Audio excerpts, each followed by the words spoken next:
ఇంతకుముందు గతంలో 10 సంవత్సరాలు శాసనసభ్యుడిగా ఉంటే అతని భాష కానీ అతని ప్రవర్తన కానీ బ్రహ్మలింగయ్య చెరువుని రిజర్వాయర్ చేద్దామని నాడు తెలుగుదేశం ప్రభుత్వం అనుకుని నిధులు కేటాయిస్తే కాంట్రాక్టర్ డబ్బులు డ్రా చేసుకుంటే మట్టమ్ముకున్న పరిస్థితి గన్నవరంలో ప్రతి సందులో గొంతులో ఉన్న ప్రతి గన్నవరం ప్రజలందరికీ తెలుసు.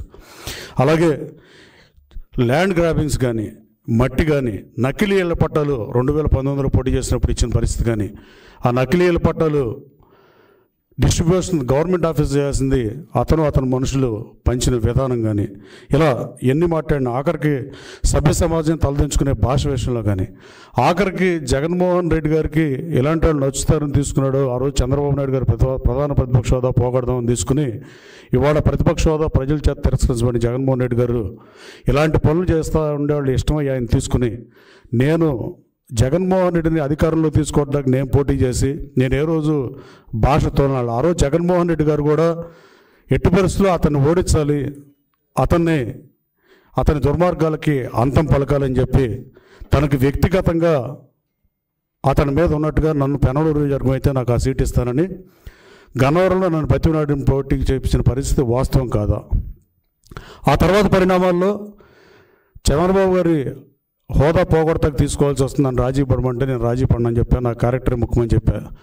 జగన్మోహన్ రెడ్డి గారు ఇట్లాంటివి ప్రోత్సహించడం వల్ల అలాగే ఆఖరికి దుట్టా రామచంద్ర గారు 2014లో వైసీపీ అభ్యర్థిగా పోటీ చేస్తే నేను 2019లో వైసీపీ అభ్యర్థిగా పోటీ చేస్తే మా ఇద్దరిని తోలనాడితే డాక్టర్ రామచంద్ర గారికి కానీ నాకు కానీ తెలుగు భాషలో బూతులు ఉంటాయనేది అందరికీ తెలుసు.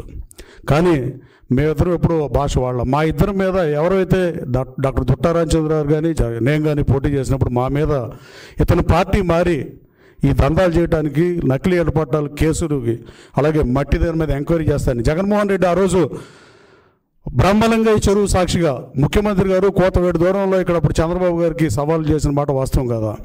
మీ ఇంటి దగ్గరలో ఇంత మట్టి దోపిడీ జరుగుతుంటే మీరేం చేశారని అడిగిన మనిషి తర్వాత ఎంక్వైరీ చేయకుండా అతను పార్టీలో తీసుకున్న పరిస్థితి. డాక్టర్ దుట్టా గారి మీద అనుచిత వ్యాఖ్యలు చేసినా నా మీద చేసినా గన్నవరంలో 4,000 మంది వైసీపీ కార్యకర్తల మీద కేసులు పెట్టించినా అన్నీ గాలి కుదిరి జగన్మోహన్ రెడ్డి తీసుకుని ఆ పాపం ఊరికే పోతుందని అడుగుతున్నా. నువ్వు ఏ విచారణ చేయని పరిస్థితి. నువ్వు నన్ను పోటీ చేయించేటప్పుడు మీరు చెప్పిన మాటలేంటి, ఈ పార్టీలో మనం ఉండలేమని చెప్పి ఈ అవమానాలు మనం మొయ్యలేమని చెప్పి నేను పార్టీ మారా. కానీ అతను పార్టీ మార్చేటప్పుడు చంద్రబాబు గారు హోదా తీసేద్దామనే ఉద్దేశంతోనో రౌడీలంటే ఇష్టంతోనో మరి ఎందుకు చేర్చుకున్నాడో జగన్మోహన్ రెడ్డి సమాధానం చెప్పాల్సిన అవసరం ఉంది. అలాగే అక్రమ లేఅవుట్లో అక్రమ లేఅవుట్లన్నీ వేసిన పరిస్థితి గన్నవరంలో కామన్ సైట్లు మొత్తం అన్యాక్రాంతమైన పరిస్థితి. విజయవాడ రూరల్ మండలం టౌన్ కానుకుని మేము కార్పొరేషన్లో లేకుండా రూరల్ మండలంగా ఉన్న 9 గ్రామాల్లో ఒక్క లేఅవుట్లో కూడా కామన్ సైట్ వాడుకోవడం లేని పరిస్థితి. అలాగే అన్నీ కబ్జాలు చేసిన పరిస్థితి. అలాగే బ్రహ్మలింగ చెరువు చెప్పేందాక అలాగే పోలవరం గట్ల మీద మట్టిని తీసిన పాపం ఇది శాపంలో వెంటాడుతుందని నేను పలుమార్లు చెప్పా. పోలవరం మట్టిని తీయటం వల్లే అంబాపురంకి మొన్న బుడమేరు పొంగినప్పుడు వాటర్ వచ్చిన పరిస్థితి. అలాగే ఎయిర్పోర్ట్ భూముల్లో అవినీతి జరిగిన పరిస్థితి. ఎయిర్పోర్ట్ పక్కన జరిగిన కాలనీల్లో లేఅవుట్లో రోడ్డులను రిజిస్ట్రేషన్ చేసిన పరిస్థితి. తోట వెంకయ్య అనే డాక్యుమెంట్ రైటర్ని అడ్డం పెట్టుకుని అతను వైసీపీ నాయకుడు పెట్టిన పరిస్థితి. పుంకాలుగా ఎంతోమంది ప్రజలు వచ్చి గ్రీవియన్స్ ఇచ్చే పరిస్థితి. ఇంకా ఎన్నో వస్తాయో తెలియని పరిస్థితి. భూ కబ్జాలు, మట్టి, నకిలీల పట్టాలు ఇట్లాంటి పోటీ అక్రమ లేఅవుట్లు ఇప్పించినట్లో కామన్ సైట్లు మామూలు లేఅవుట్లో సక్రమమైన లేఅవుట్లో కామన్ సైట్లు అన్నీ అన్యాక్రాంతం అయిపోయిన పరిస్థితి వాస్తవం కాదని అడుగుతున్నా.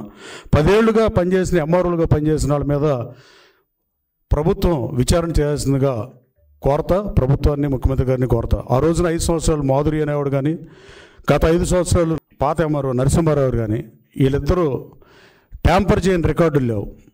22A భూములు పెట్టిన పరిస్థితి. రెవెన్యూ సదస్సును ప్రభుత్వం నిర్వహిస్తుందంటే దాంట్లో అత్యధిక భాగం గన్నవరంలో ఉన్న పరిస్థితి. అన్ని రికార్డులు మార్చిన పరిస్థితి. గవర్నమెంట్ ఆస్తులు కాజేసిన పరిస్థితి. మట్టి దోని పరిస్థితి. చెరువులు అయితే ఎంత లోతుగారో తెరవని పరిస్థితి.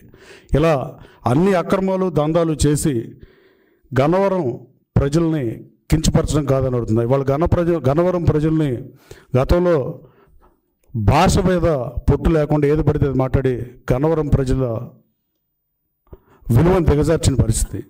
ఇవాళ గన్నవరంలో నేను చెప్పే ఎన్నికల ముందు నేను ఎవరి మీద ఒక కేసు కూడా పెట్టనని మీరు మీడియా సోదరులను కూడా అడుగుతున్నా.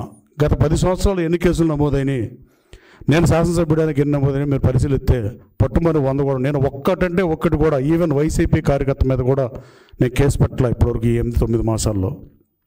కానీ ఎటువంటి పావు దాని పిల్లల్ని తిన్నట్టుగా తెలుగుదేశం పార్టీలో అతని కోసం పనిచేసిన వాళ్ళ మీద అక్రమ కేసులు పెట్టిన పరిస్థితి వాస్తవం కాదా? గోడవ నరసయ్య గారి ఇంటి మీద దాడి చేసిన వాస్తవం కాదా? కాసనేరు రంగబాబు కాళ్ళేరు కొట్టిన మాట వాస్తవం కాదా? ఇలా చెప్పుకుంటే ఒక గంట సేపు పడతాయి. భూ కబ్జాలు కానీ, దందాలు కానీ, రౌడీయిజం కానీ, ఇలాంటి పరిస్థితులు గన్నవరంలో నెలకొనడం చాలా బాధాకరం. అలాగే వీటికి తోడు గన్నవరం సెంటర్లో కూడా, గన్నవరం అంటే మీ మీడియాలో కూడా గన్నవరం ఒక చిన్న బోర్డు చూపెత్తారు. అట్లాంటి స్థితిలో గన్నవరం నెట్టాడు. మంచి సిగ్నల్ సిస్టమ్ లేదు గన్నవరంలో. అలాగే మహాత్మా గాంధీ స్టాచ్యూ బాగోపోయిన పరిస్థితి, రామారావు స్టాచ్యూ కూడా బాగోని పరిస్థితి. ఈ 2 విగ్రహాలు బ్రాంజ్ విగ్రహాలు ఆర్డర్ చేశా. రాబోయే కాలంలో గన్నవరం సెంటర్ అంటే దాన్ని చూపించాల్సిందిగా మిమ్మల్ని కోరుతున్నా. నారా లోకేష్ బాబు పాదయాత్రలో నేను తెలుగుదేశం పార్టీలో ఇక ఈ అవమానాలు చాలు, ఈ పార్టీలో మనం పనిచేయలేము, నేను తెలుగుదేశం పార్టీలో చేరిన తర్వాత లోకేష్ గారితో పాటు పాదయాత్ర చేస్తుంటే 2వ రోజే మా అందరి మీద, నారాయణ గారి మీద, రవీంద్ర గారి మీద, రావు వెంకటేశ్వర గారి మీద, ఉమా గారి మీద, ఇట్లా తెలుగుదేశం పార్టీ నాయకులు అందరి మీద కేసు పెట్టిన పరిస్థితి. నేను లోకేష్ బాబు పక్కన రోడ్డు మీద నడుస్తుంటే ఆ రోజున నేను 307 అటెంప్టివ్ మర్డర్ నేను చేశానని చెప్పి నా మీద కేసు పెట్టిన పరిస్థితి. అలాగే గతంలో SC ST కేసులు పెట్టిన పరిస్థితి. కేసులు పెట్టడం, వేధించడం నిత్యకృత్యంగా ఉన్నప్పుడు ఆ పాపం ఉసురు డెఫినెట్గా తగులుతుందని నేను మనస్ఫూర్తిగా నమ్ముతున్నా.